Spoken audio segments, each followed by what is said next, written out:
மா, எனக்கு ஷீர் குருமா செஞ்சு தரியா? செஞ்சு தரமா? எப்படி செய்யலாம்னு பார்க்கலாமா? முதல்ல அரை ஸ்பூன் நெய் போட்டுக்கலாம். நெய் நல்லா சூடு ஏற்றோம். பாதாம் 10, பிஸ்தா 10, முந்திரி ஒரு 10, சாரப்பருப்பு வந்து 1 ஸ்பூன் எடுத்து எல்லாத்தையும் கட் பண்ணி வச்சுருக்கேன். இப்போ இதை சேர்த்துக்கலாம். கோல்டன் கலரில் ஃப்ரை பண்ணி எடுத்துக்கலாம்.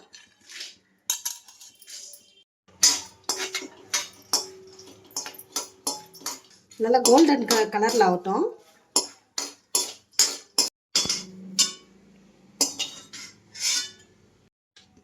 இன்னும் கொஞ்சம் நெய் சேர்த்துக்கலாம். 1 ஸ்பூன்.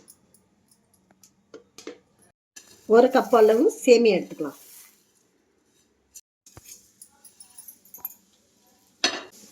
ஏற்கனவே ப்ரௌன் சேமியா ஒரு நிமிஷம் ஃப்ரை பண்ணால் போதும். 1 நிமிஷம் நல்லா ஃப்ரை ஆயிடுச்சு. பால் ஊற்றிக்கலாம். 1/2 லிட்டர் பால் சேர்த்துக்கிறேன்.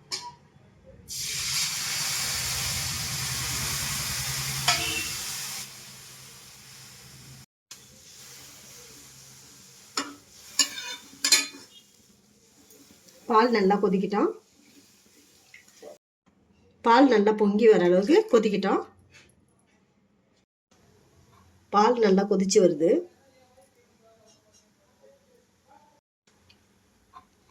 இந்த ஸ்டேஜில் ஏலக்காய் சேர்த்துக்கலாம்.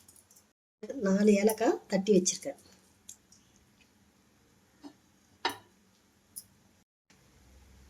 அப்படியே கலந்து விட்டுக்கலாம்.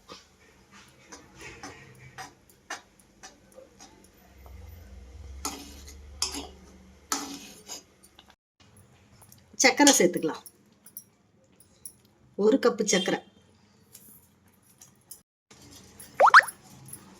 சர்க்கரை நல்லா கரையிட்டோம். சேமியெல்லாம் நல்லா வெந்துருச்சு. இந்த ஸ்டேஜில் பருப்பெல்லாம் சேர்த்துக்கலாம்.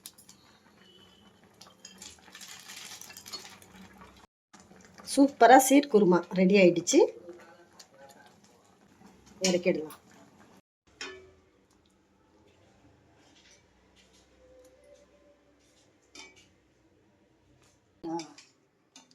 அவ்வளோதான், சீர் குருமா ரெடி ஆயிடுச்சு.